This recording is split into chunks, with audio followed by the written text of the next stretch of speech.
He kept a small shoebox under the bottom shelf of the bedroom dresser, the places where you hid things you could not bear to lose and could not yet display.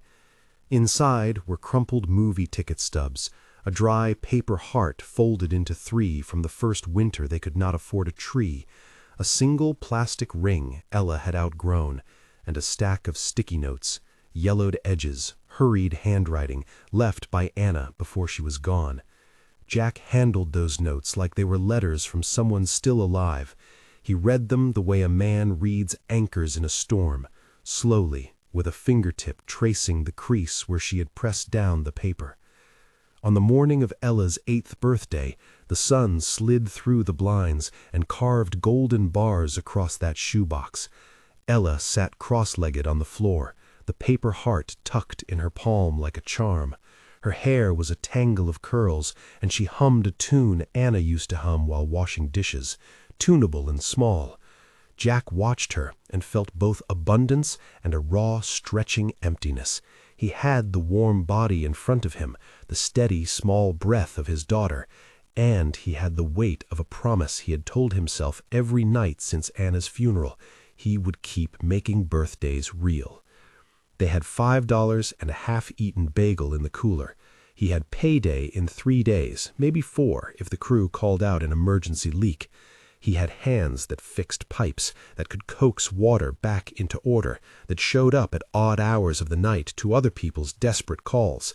Those hands had never learned to make money appear like magic. They learned instead to trade elbow grease for rent. Ella had seen a toy a few weeks before at the big glass store downtown, a little wooden fox with movable limbs and painted eyes that seemed to be waiting for someone to understand it. She'd drawn it in crayon and pressed a sticky note next to it when Anna first fell ill. For Ella's birthday, A. Over and over she asked Jack about that fox, as if asking a question could fold want into reality. Jack's throat tightened every time. They dressed careful that morning, as if the world might be more generous to people who wore shirts that had been ironed. Jack's jacket smelled faintly of bleach and oil. Ella had put on a second-hand dress with a missing button sewn back on with blue thread, its hem frayed where someone else had once run and scraped their knees. They walked to the bus stop with the shoebox folded inside Jack's backpack like a secret. When they reached the toy floor, the lights made everything look like glass and silver. Mannequins sat in neat rows with faces that had been painted to perfect indifference. The shelves were curated, no dust, everything arranged so that want looked like aspiration and not need. The fox sat on a low platform near the center, its little paws articulated, tongue of bright wooden paint, price tag a small white rectangle that read more plainly than the display cards, $19.99.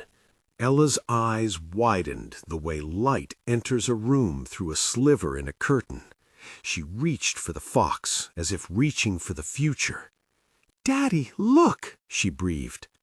Jack's chest tightened. He had spent his life making sure she had dinner. He had taken layaway and second shifts and skipped sleep. But $19.99 today meant a missed gas meter, a returned tool if something went wrong at work. In a month, he imagined a dozen small emergencies, wrenches that slipped from his grip, pipes he could not bend back into order. They moved slowly, ghosted through the aisles. A woman with painted nails glanced over and then looked away, a shadowed half-smile on her face, as if pity were an accessory she could put on and take off. 2 young men in matching jackets laughed softly at something on a phone and then turned their faces so they would not have to see a man with calluses and an 8-year-old's sticky hands. Jack felt the world closing around a small, precise humiliation. A clerk passed close enough to hear the scrape of Jack's shoe and did not offer the courtesy of eye contact. Ella clutched at a corner of the paper heart and pressed it tighter to her chest, as if a little more of Anna could be summoned that way.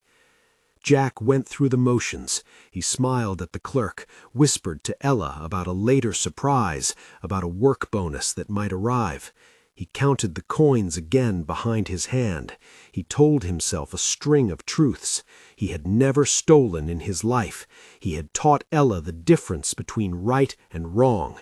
He would not be the man who showed her how to take what was not theirs. The truth pressed back like a hard cold. At the shelf with the fox, his fingers trembled. The toy was small and perfectly made, its face painted with a patience Jack admired. He slipped it a few inches off the edge of the display in the way people do when they are testing an idea. He told himself he would go to the counter, ask if there was a discount. He'd explain he'd do freight work for the store if they would let him. But Ella's face had that open, luminous pleading, and the world narrowed to one small offering that could make her light up for an hour or a day or a month. He reached left, then right. The fox clicked into the crook of his jacket in a movement less cinematic than clumsy, an action caught somewhere between need and fear. He felt the weight of his choice like a bruise across his ribs. They were halfway down the aisle when a uniformed man moved toward them with the quiet efficiency of someone who had practiced keeping order many times. The security guard's jacket had brass buttons dulled by time. He had a name patch, Ramos. He walked with the kind of gait a person gets after years of standing, feet flat, hands cautious. He had noticed the fox slip, or he had noticed Jack's eyes darting too often, or maybe he'd noticed Ella's fingers palm the paper heart. Ella clutched at a corner of the paper heart and pressed it tighter to her chest, as if a little more of Anna could be summoned that way. Jack went through the motions. He smiled at the clerk, whispered to Ella about a later surprise, about a work bonus that might arrive. He counted the coins again behind his hand. He told himself a string of truths. He had never stolen in his life. He had taught Ella the difference between right and wrong. He would not be the man who showed her how to take what was not theirs. The truth pressed back like a hard cold. Whatever it was, he caught up to them and fell into step, as if the store's rhythm permitted no interruption. Jack felt a hot flush of shame rise and go cold. The world contracted into the sound of his own breath. He considered the options: blame, escape, confession. He had never been caught at anything that mattered to him with anyone watching. He imagined the security guard leading them to a back room, the clerk's voice, the manager's face as if carved from marble. He imagined Ella learning a new word: criminal. The guard's steps were measured. When he finally hushed them with a look, he did not reach for a radio. He did not throw Jack into a position where a performance of innocence would be demanded. Instead, he bent with the gravity of someone intending to see, really see. "Hi," the guard said, and his voice was not the clipped corrective thing Jack had feared. It had a kind of neutrality edged with gentleness. "Is everything all right?" Jack's chest tightened. He could feel Ella's small body pressed against his hip. He almost said nothing and let the next scene, police, paperwork, humiliation, commit them to scripts neither of them wanted. Instead, the words he had tried to hold back unspooled like rope in the night. He began. "She's 8. It's her birthday." He felt ridiculous and naked. I wanted to—" Ella's small voice broke in.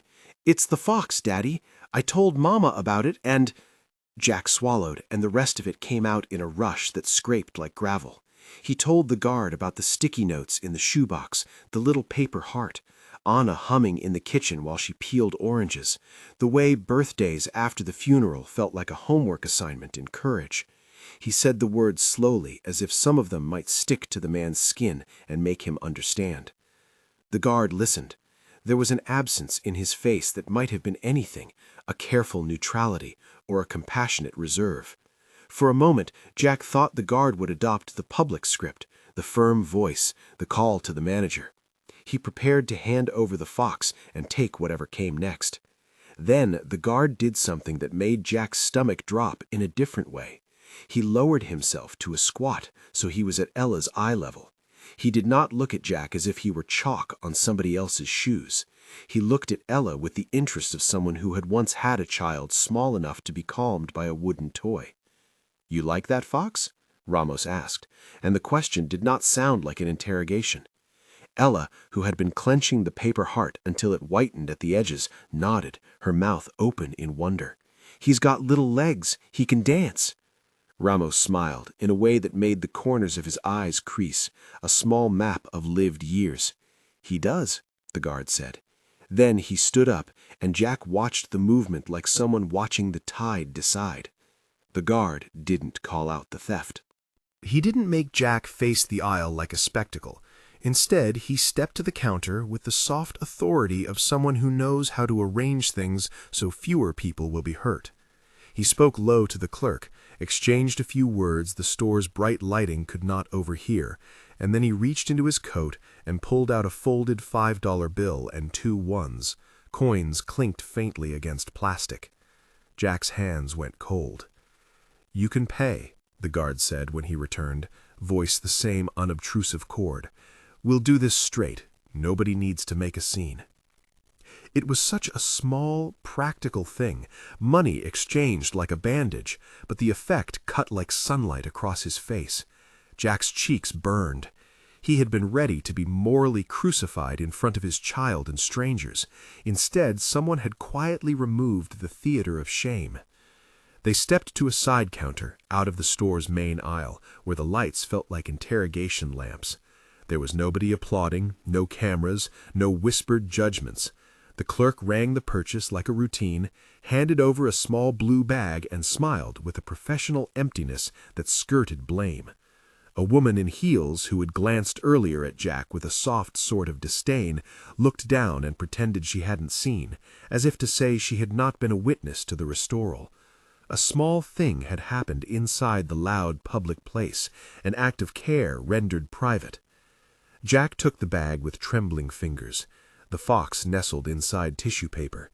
Ella's face uncrumpled like something pressed too long and suddenly letting go. She hugged the toy to her chest, and the paper heart fluttered to the floor, where Jack scooped it up and gave it back. As they turned to leave, Ramos caught Jack by the elbow. The touch was light, a brief human tether. "Hey," the guard said when he returned, voice the same unobtrusive chord. "When you get a minute, when you can, come by the desk. There are some things stores can do better. We can help." Jack wanted to ask if he had to pay back the guard, if this was a loan, if this was a favor with teeth. He opened his mouth but closed it again. He searched Ramos's face for any patronage or receipt to sign with the ink of shame. The guard simply gave Jack the look of a man who had seen this before and had decided to turn the page in a different direction. That look was simple and complex all at once. It said, "We will not make this the story of your fall.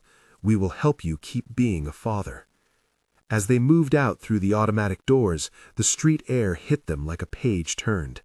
Ella's tiny fingers dug into Jack's coat as if to anchor them both. Jack tucked the paper heart back into the shoebox. In the world outside, a bus hissed and a motorcycle idled. He had a small blue bag in his hand that glowed in the afternoon like a secret. They walked home slowing, each step a small promise. The fox rode in the coat pocket like a warm secret. Ella's chatter filled the brief silences. She described how she would teach the fox to dance, how they would make a tiny stage from a shoebox lid. Jack listened and answered with small jokes and bigger plans, his voice a little softer, careful around the edges. That evening, when the apartment lights were low and Ella had fallen asleep with the fox tucked in the crook of her arm, Jack sat on the bed with that shoebox open, the sticky notes spread across his knees like petals. He read Anna's handwriting by memory, his finger following the same line repeatedly. He placed the fox, still with the tissue paper, beside the paper heart, and felt a kind of indescribable repair. 2 days later, when Jack had an hour between jobs, he returned to the store. He had been thinking of the guard's words like a small map back to dignity. He avoided the main entrance and walked through the employee door as if it were a private crossing. He told himself he would leave a note, maybe a bag of home-baked cookies as thanks, but when he reached the back desk, Ramos was there already, leaning against the counter like a man who kept his eyes open at night. Ramos recognized him at once. There was no need for introductions. The guard welcomed him as if he had been expecting this visit, in the quiet way of someone who believes kindness can make a path for itself. "Sit," Ramos said, gesturing to a worn plastic chair. The break room smelled like coffee and lemon oil and the faint tang of disinfectant. Jack sat and felt his knees protesting the slow return of gravity. He had rehearsed the speech 100 times, an apology, an explanation, a promise. He thought perhaps he would pay Ramos back for the purchase. He thought perhaps he would offer to wash the guard's uniform for a month. The absurdity of that, of him washing someone else's uniform, made him smile for the first time in days. "Listen," Ramos said, not unkindly. "I didn't give you a lecture. I could have. I've been in this job long enough to know what makes people do things they'd never do otherwise. I've seen moms steal to feed kids who were slipping into sleep hungry. I knew a guy years ago who—" He stopped, the sentence left open like a hand. "My point is, I wasn't there to punish. There are policies, and then there's people. Today, people matter more." Jack swallowed. He tried to say thank you in a voice that held the weight of everything. Ramos gestured with his hand as if to refuse huge speeches. "What I want is that you get the help this store will let us provide. We don't put people in front of police for a $20 toy, but we do have a things program, small vouchers, rent referrals, and a list of places that can help you through a tight month. It's not much, but it keeps a man out of a hole." Jack's mouth felt dry. He had not wanted an audience or salvation writ large. He had wanted to be able to give his daughter a thing she would remember while he could still teach her how to latch a bike and tighten a faucet. The idea that someone in a store would volunteer to bend rules without making him feel like a spectacle struck him like rain that arrives at the right moment, too early to be a flood, perfectly timed. "Do you want me to sign for it?" Ramos asked, plain as a wooden chair. "I'll put it in your name, no questions. We help where we can. You can pay back when you can, or don't. That's not the point." Jack wanted to protest, to quantify his gratitude, to offer work or cash or a solemn handshake that meant he had been got and could now sit in the right chair, but the words bunching behind his teeth would not form. He nodded instead. "Thank you," he said, which was both less and more than anything he had ready. Ramos slid a small slip of paper across the counter, a voucher for emergency goods, a number for a community fund, a promise that the store would hold a small credit for baby items or school supplies should they need it. Nothing extravagant, nothing televised, an invisible ladder out of the hole for the next time the city threw something heavy on Jack's shoulders. "Also," Ramos added, looking up, "if you ever need a reference for work, drop off your number.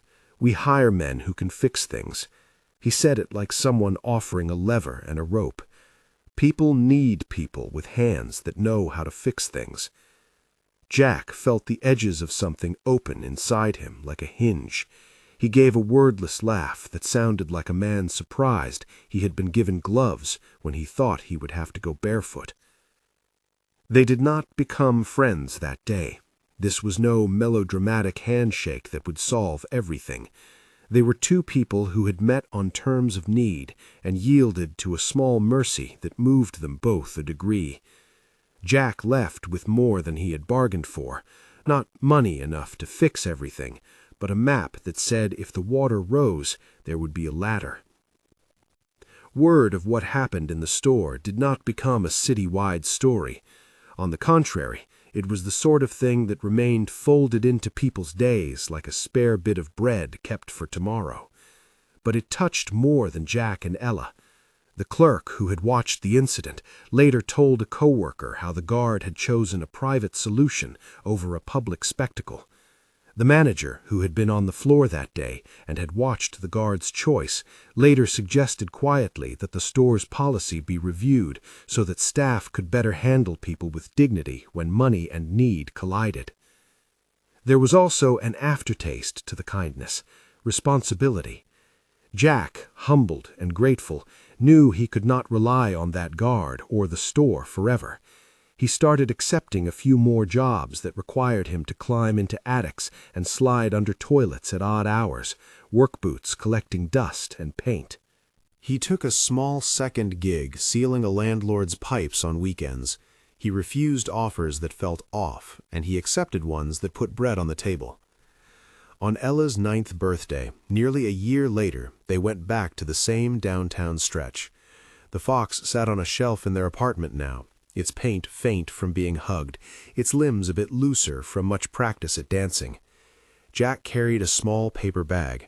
Inside were cupcakes he had managed to make pleasant with a smear of butter and a delicate sprinkle of sugar.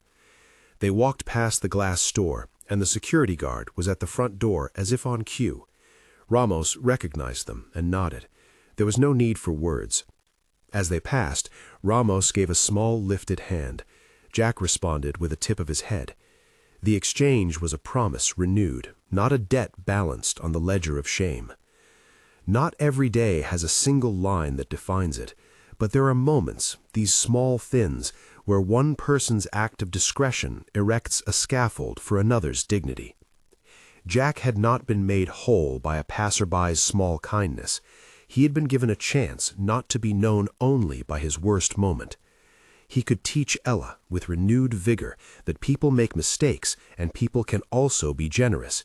He could teach her that life was not something that crushed you flat, but something that required one to get up and keep fixing things, even when hands were tired and rent was due.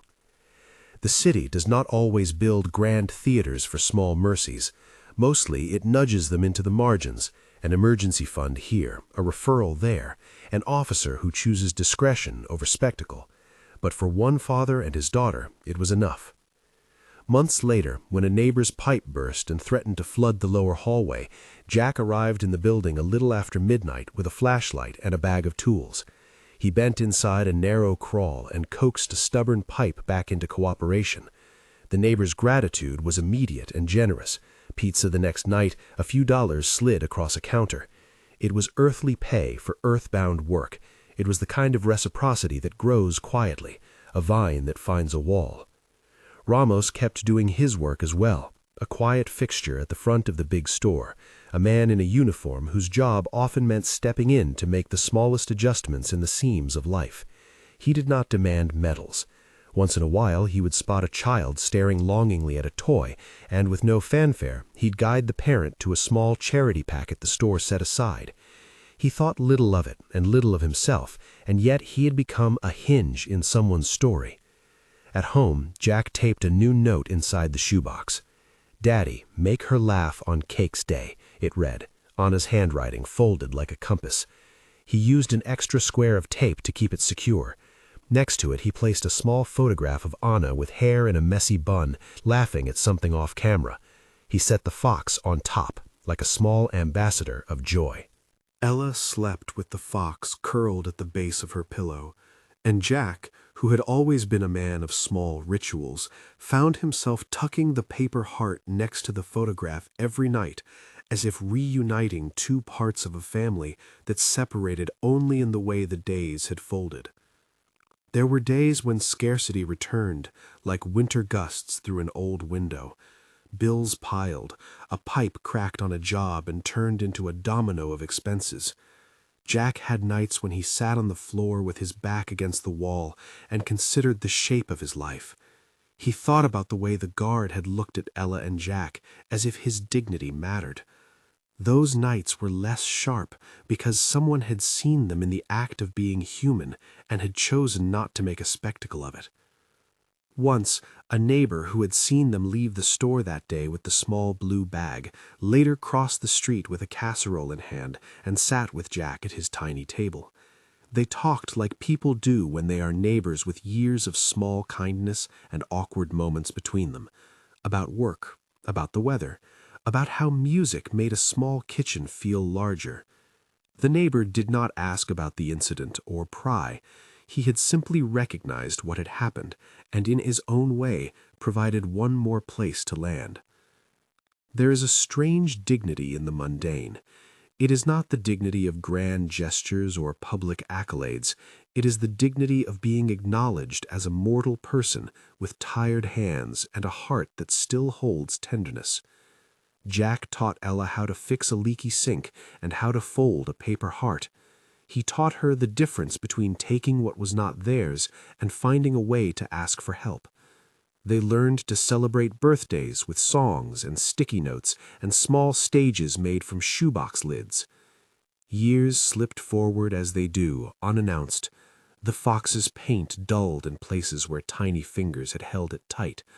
Anna's notes faded, edges curling like the margins of an old map.